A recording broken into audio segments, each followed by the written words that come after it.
Welcome again to another session of Being on Time by Martin Heidegger.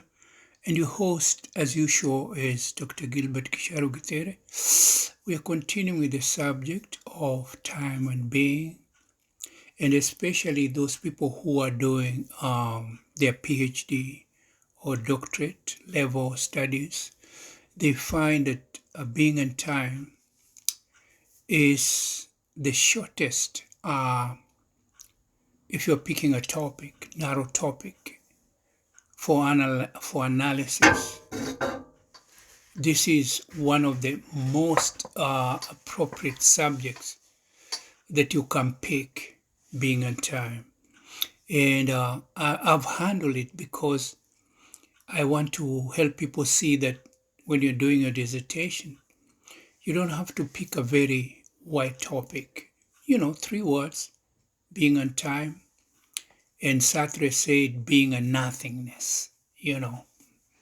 So these subjects, it just depends how you're going to handle it. Now, ecstasis is like a psychedelic thing, happening in people's lives and minds.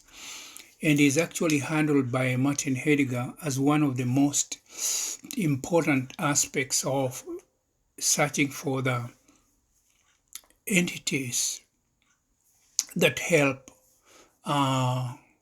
Dasein exist.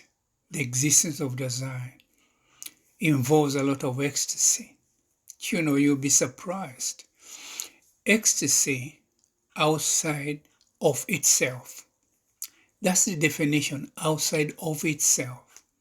Because you see, for yourself to be conscious, there has to be an outside that you're kind of trying to be conscious about. Because human beings, there is the internal and the external, the objects. And nothing transcends language. Once you have language, then things like ecstasy make sense because there is this time travel in an individual. And let me just continue with the text that is written so that we keep to the topic and I don't deviate so much. Ecstasis or ecstasy, outside of itself, present, future, awaiting, anticipation, having been, making present, moment of vision. All those are things happening in your mind. And you're juggling them up.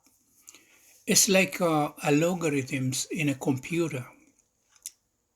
It's like you're trying to look for an answer of something and you're flipping over and you're trying to get an answer and you're flipping around, left, forward, backwards, until they line up. It's like you're looking for a code, a key. You're changing the numbers so that you can get the code to open a safe.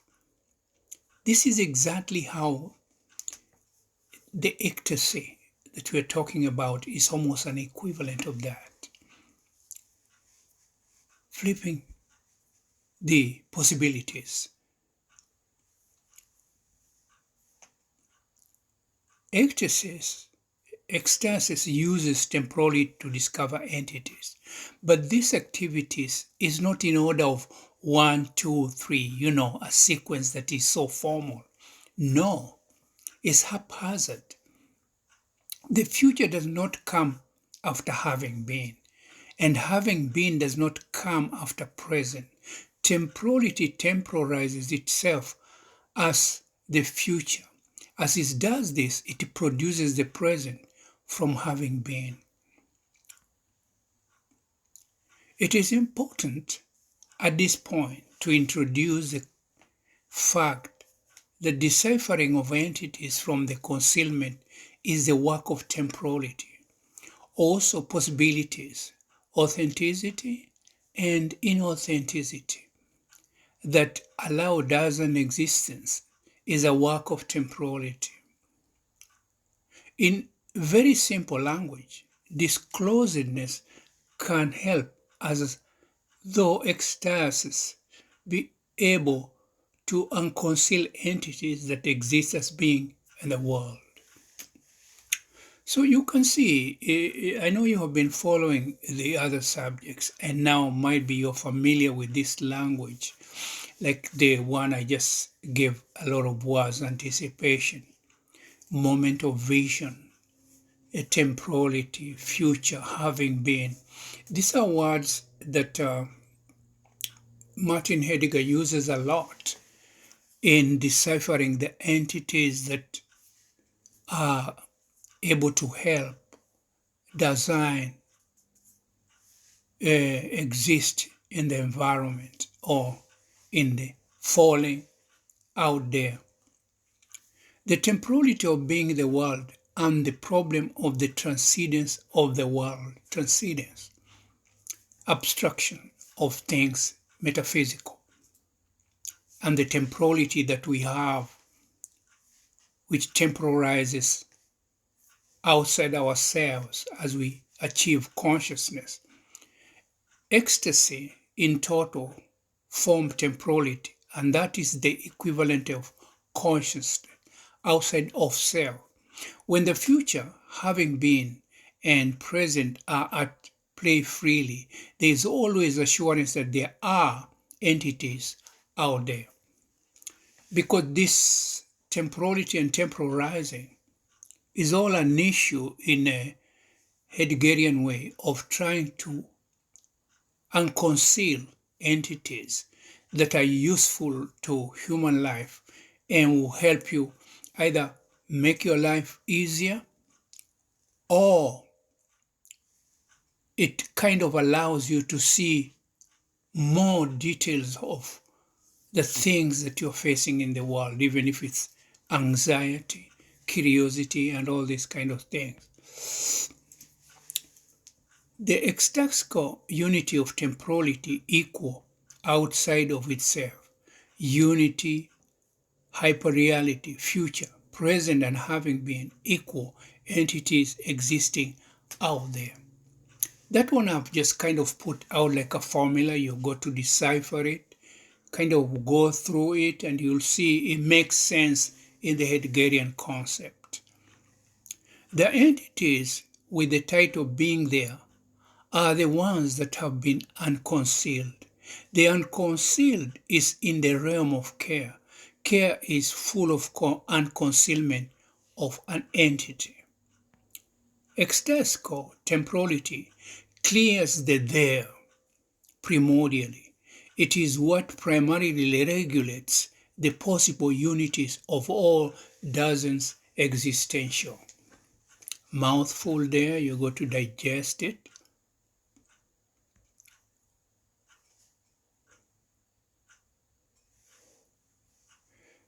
It is good, not that being there is connected to temporality. This fact is able to lead us to connect also that the existence of Dasein is directly related to being in the world. These two relations cannot be separated. There is no way you can separate them. They have always to be there. They have always to be there. In order to keep the above relations in our minds, being in the world was in our analysis all the time. And being in the world is related to ready to hand. And the entities in this realm are always alongside Dasein, ready to be unconcealed. Now that ontologically, the nature of being, ontological, the nature of being, the study of the nature of being, care has been associated with temporality for its existence. So concern can be said to be associated with care or temporality. At this juncture of our analysis, The discovery of entities through circumspection is being introduced. Circumspection is used to unconceal those entities that are in the realm of ready to hand and present at hand. Now you see this is a very interesting point, but I know you're following it now.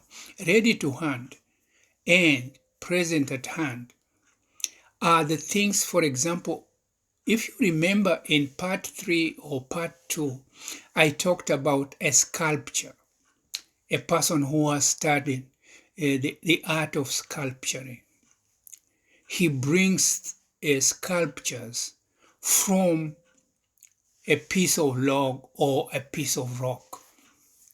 In every piece of rock or a piece of log to an artist, a sculptor, he, like Michelangelo, or for that matter, somebody like El Munjao is also a very good carver. Somebody like Mark Kaigwa in Nairobi, and many artists in the world. I just picked those three because I know Mark Kaigwa and I know El Munjao. You know, they are artists. And Michelangelo, you all know him, the famous. They can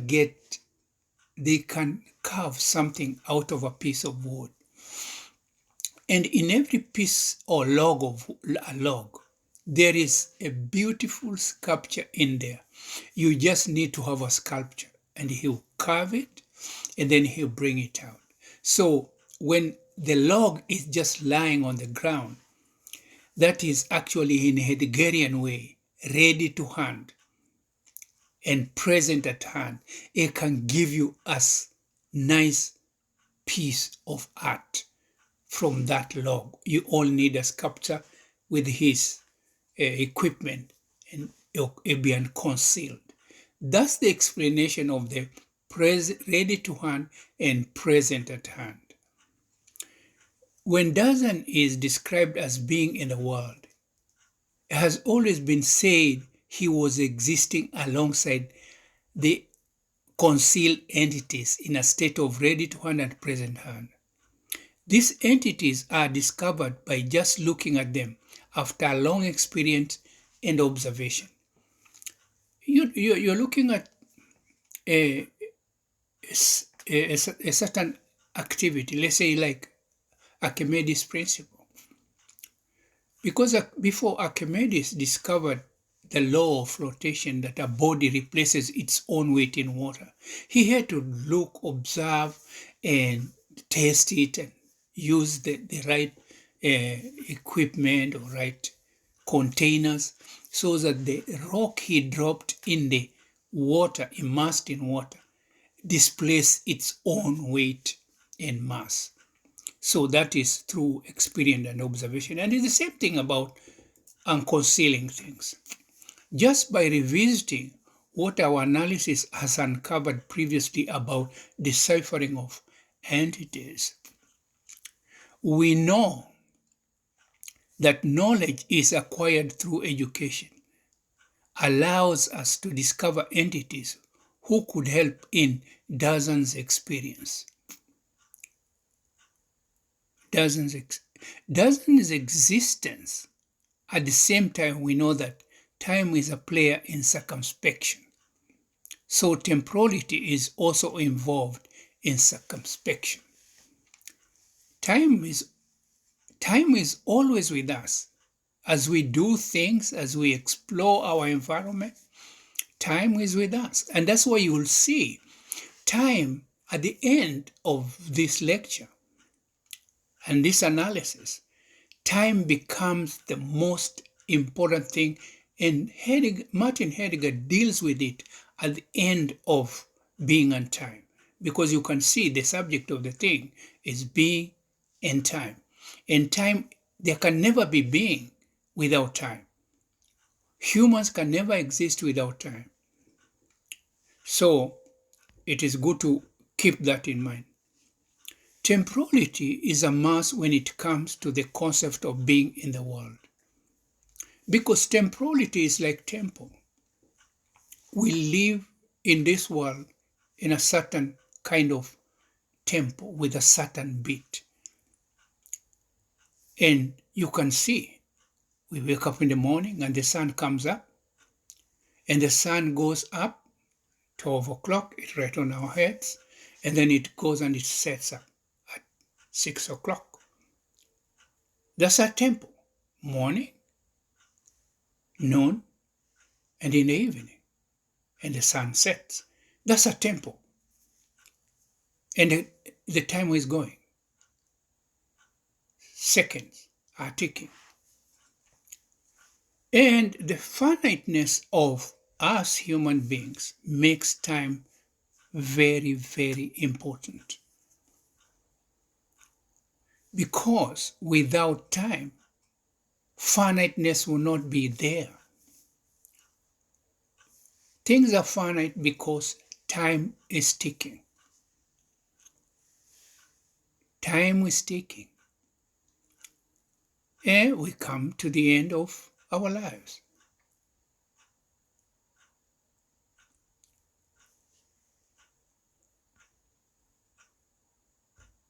Temporality is a must when it comes to the concepts of being in the world.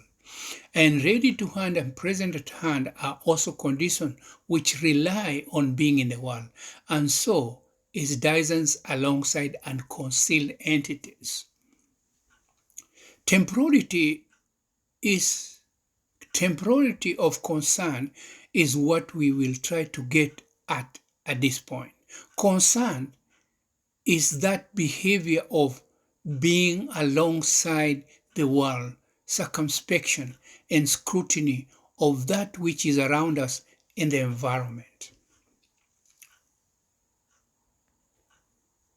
What are the things that make being alongside?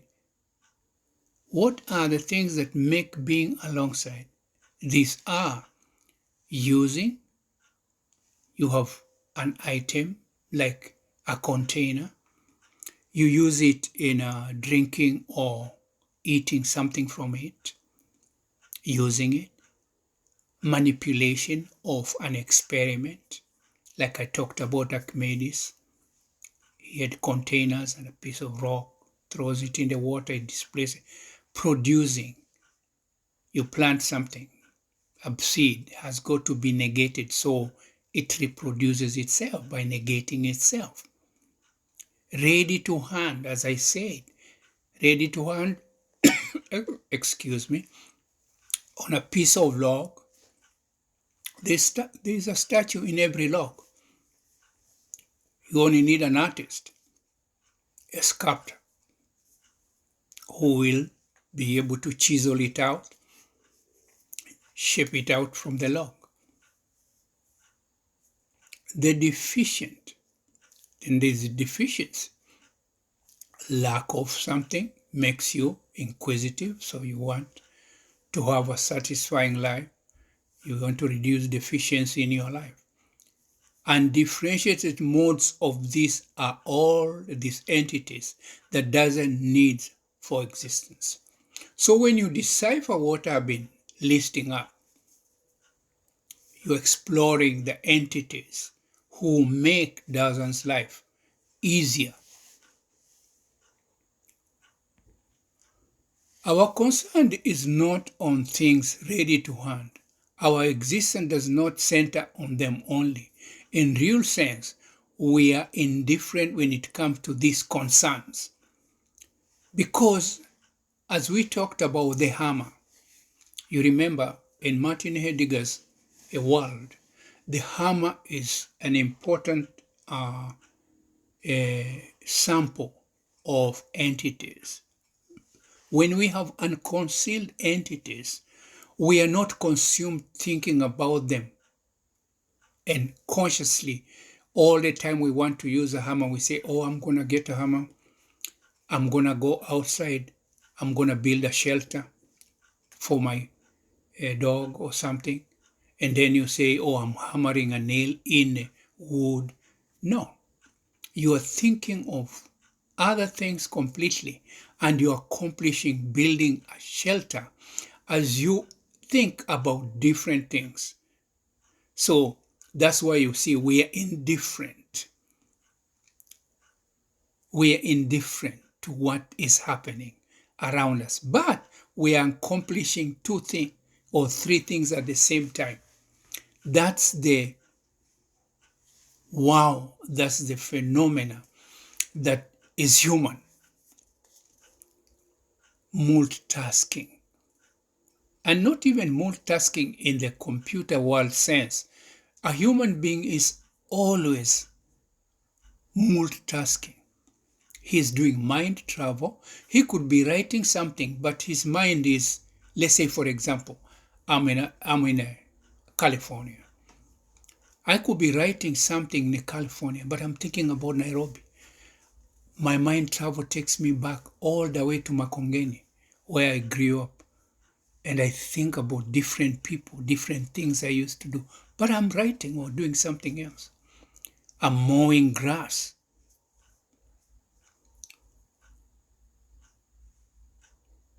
So we are indifferent. Alongside, cannot explain ready to hand fully to be comprehended in its totality. Also, it is not possible to expound ready to hand through the realm of being alongside. Also, concern here, as it relates to Zadan, is not fully explainable. At the same time, concern as a being which does and possesses is also not explainable, especially in the realm of ready to hand and present at hand and as entities within the world. Because these are things, ecstasy, that's why you see the word ecstasy. It's like hyper-reality that is developing in the computer world. Because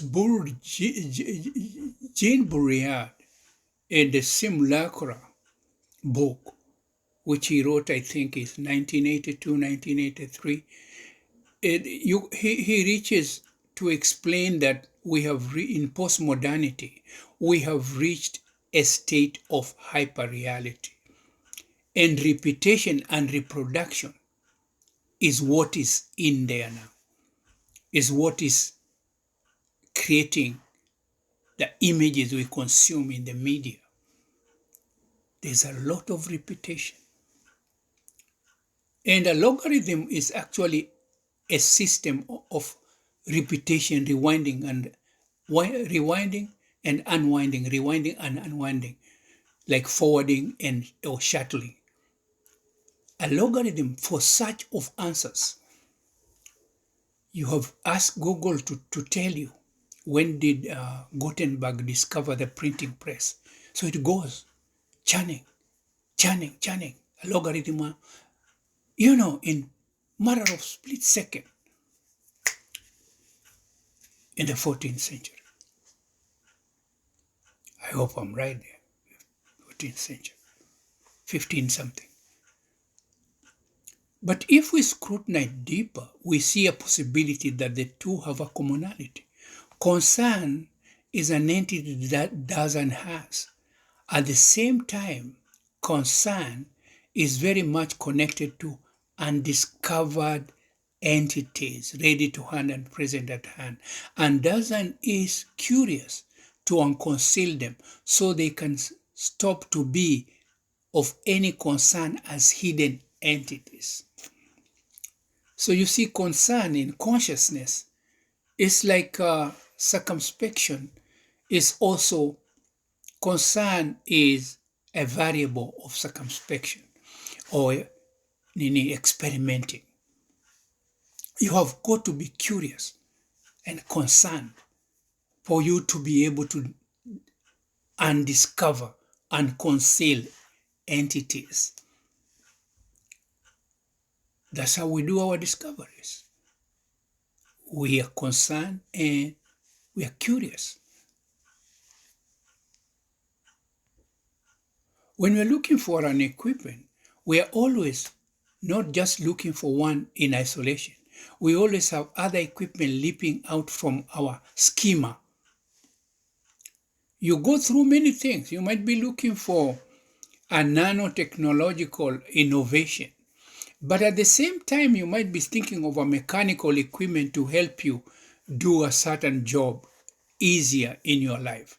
So you can travel, you are in modernity, but you are in nanotechnology in post-modernity.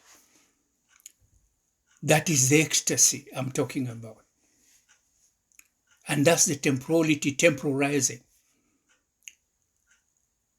And it has an element of anticipation, scrutiny. When Dazan shows concern about an equipment, he does not emphasize on a specific one. In this situation of concern, the thought process runs back and forth.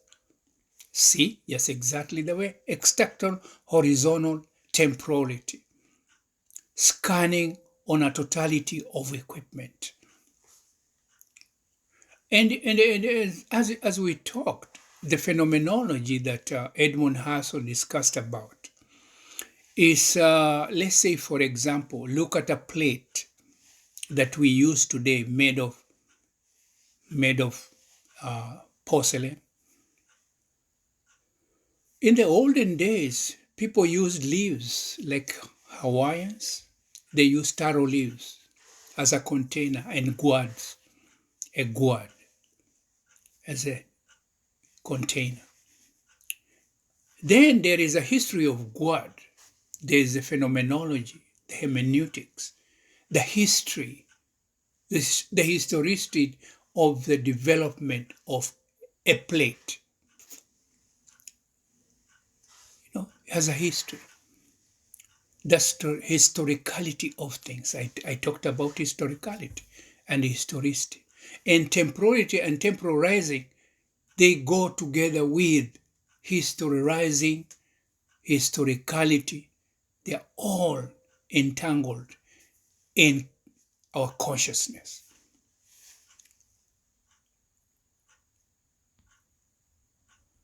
Let me just see.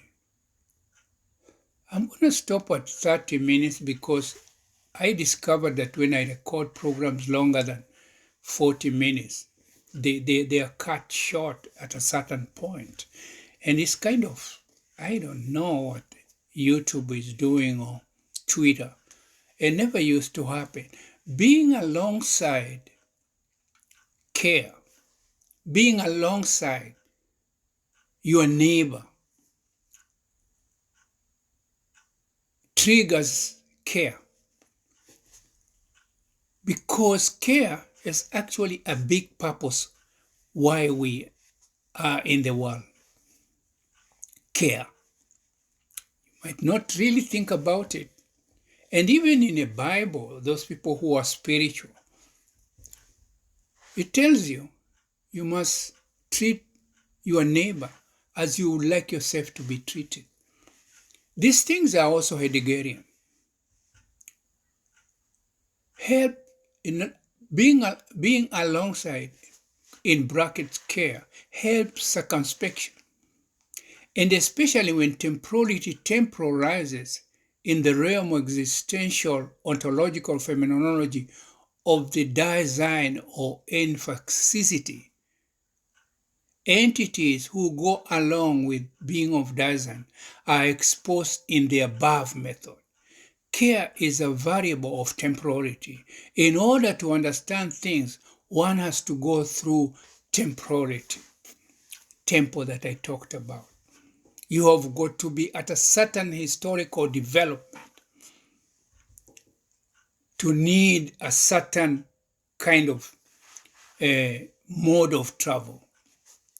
Think of human beings. When they thought of flying, they had discovered things like, other kind of mobilities. Cars, train, bicycles, some other kind of travel. Then they thought, why can't we fly? So in that tempo, there is a historical development. From one state to the other one, you become more conscious. Or why don't we go to outer space? The other time you were thinking of going to India, Marco Polo. But now, Elon Musk and many other explorers are thinking of settling in Mars. They're expanding our horizon now under settlements. For we want to have more things to make our lives better. Might be the minerals in Mars will make us make things quicker and easier. We don't know. Might be our survival is very much tied to outer space. That's why I always think human beings should not be fighting on the little things we have on earth. They should think the universe, how big it is. If we let science lead us, no, we might at one time, each family might be a universe or a world of its own to live there. Because the universe is actually limitless. So I pray so much we don't dwell on trivialities of small things. We keep on working together to explore how we can make our lives better. But that's another subject. Human beings, you can never satisfy man. That's Bob Marley. No matter how much you try, you can't. You can't miss your water until the well runs dry. You know, and the darkness must come out onto light. And these are kind of things people like Bob Marley told us. So let us say I'm going to stop here and we're going to continue later. I want to wind up nicely this time. And I see whether when I put it up, it's going to give me the winding up. And thank you very much, those people who are following this discussion. I'm very happy for those people doing that. I hope you're gaining something. This just for the promotion of knowledge. Knowledge is limitless. It's limitless.